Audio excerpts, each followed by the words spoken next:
Mark Salazar, nagbabalita para sa GMA Integrated News. Ay, si Sia.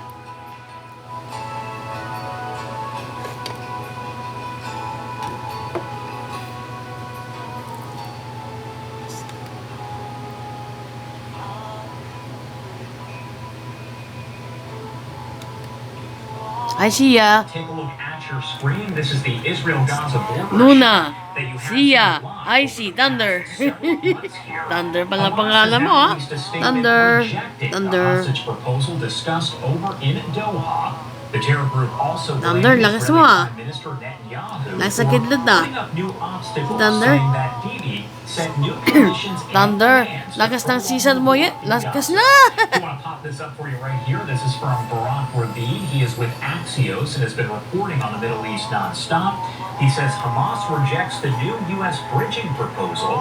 The new proposal addresses Netanyahu's conditions, especially with regard to his refusal to stop the war and fully withdraw from Gaza and to continue to control the Philadelphia corridor and the corridor there as well.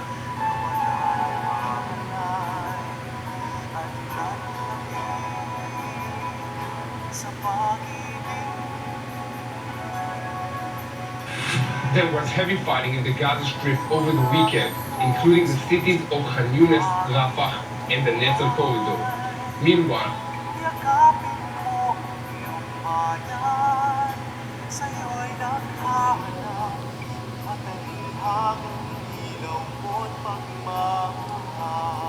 Hezbollah and Israeli forces cross-border fire has intensified in the latest spate of fire exchange. An Israeli strike has killed Hezbollah's commander from its elite Radwan force. Qassam was killed in an IDF drone strike in southern Lebanon. Meanwhile, Israeli military released a video showing its strikes over Hezbollah military structures, Markaba, Rameh, and Farham areas in southern Lebanon. Lebanon's health ministry said an Israeli airstrike in southern Lebanon killed 10 Syrians, including a mother and her 2 children. The death toll from the strike in the Wadi al-Kafur area of Nabateh is one of the largest in southern Lebanon since Hezbollah and Israeli forces began exchanging near daily fire. Hezbollah says it has launched a barrage of rockets at northern Israel as a response to the Israeli strike. Israeli military, on the other hand, said that over 50 rockets were launched from Lebanon's border. IDF says rocket sirens activated in western Galilee border communities. Air raid sirens have also been activated in border due to suspected drone attacks. Ay naman. Arthur. Ayos.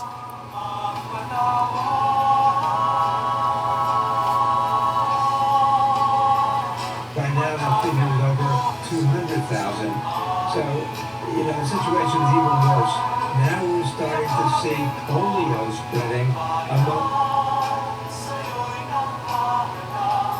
for humanitarian cause. The World Health Organization and others have asked for humanitarian cause so that they can vaccinate the children to prevent the polio epidemic. So because a bad situation to begin with, really it's becoming more and more nightmarish by the day. Ayos na gulit. Ayos na gulit. Ayos na gulit.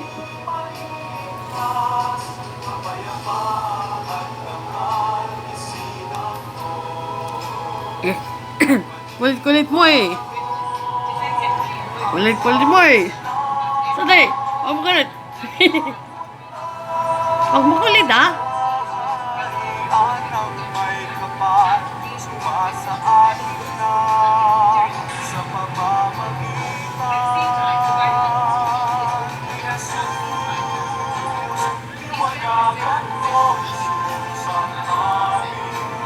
Huwag ka. Huwag ka lang. Takbo, takbo. Takbo. Sila ka. Wilga. Arthur. Arthur. Langya eh. Walang yaka. Paano nga?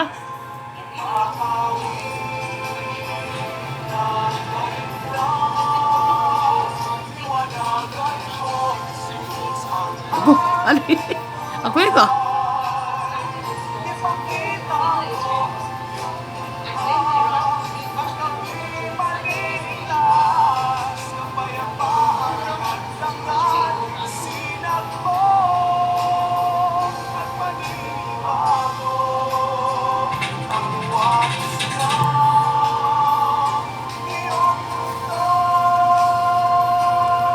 kang pakialam. Ginagamit ako eh. Sandali. Nangya. Sandali. Former Trump Deputy National Security Advisor KT McFarland. KT, so far the IDF says they've taken out 17,000 of the 30,000 Hamas fighters. Do you think that it's in their interest to stop fighting with so many, including Sinwar, still alive?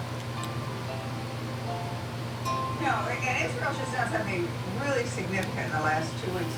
It's taken out Really? 3 of the top 4 leaders of Hamas and Hezbollah. And that's got to shake in Iran to its core, especially because one of the leaders they took out, the political leader of Hamas, had been in Tehran for negotiations. He was killed in his own apartment that was protected by the Iranians in Tehran.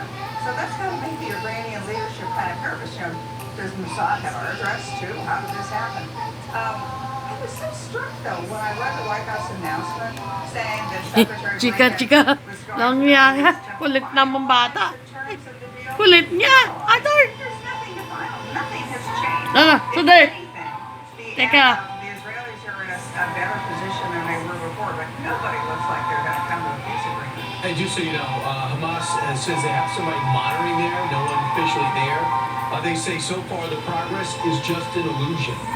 So good luck with that. And we'll see, because one thing that the Israelis have to do, they have to make sure if they don't take out the bulk of the Hamas fighters, we're going to be right back here in 8 months with another horrific attack with rocket fire. The other major issue that everyone's keeping an eye on, and that is the penetration of Ukrainian forces into Russia beyond their border, first time since World War II. It looks like Ukrainian forces have just destroyed a key bridge. They've moved over 300 square miles into Russian territory. There's a story today that Vladimir Putin is basically frozen. Ang kulit to. Arthur kulit. Arthur makulit. Again, how destabilizing is this penetration?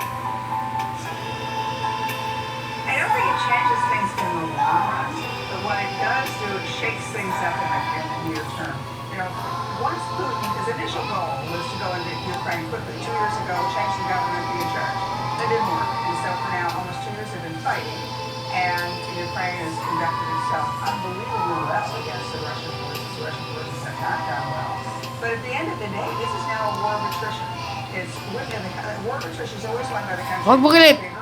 As more resources and Muntik- more people that go into muntik ginamit eh. Now, what Ukraine has probably Walang done mga- is force walang magawa. Alis. some of its more seasoned and better troops to the area first around where the Ukrainians have gone. But at the same time, Ukraine had to Sagad na. Sagad ako sa'yo. Kapanalig. Sagad ako sa'yo. It helps Ukraine in a negotiated solution. It puts it in a little better Munsya. position. But the only way this war ends, this forever war ends, is with a Sagad ako sa'yo. solution where each side's going to get something. Alis ka dyan. But the good news for Ukraine is if they got a negotiated solution, Ukraine would start rebuilding very quickly. The world would run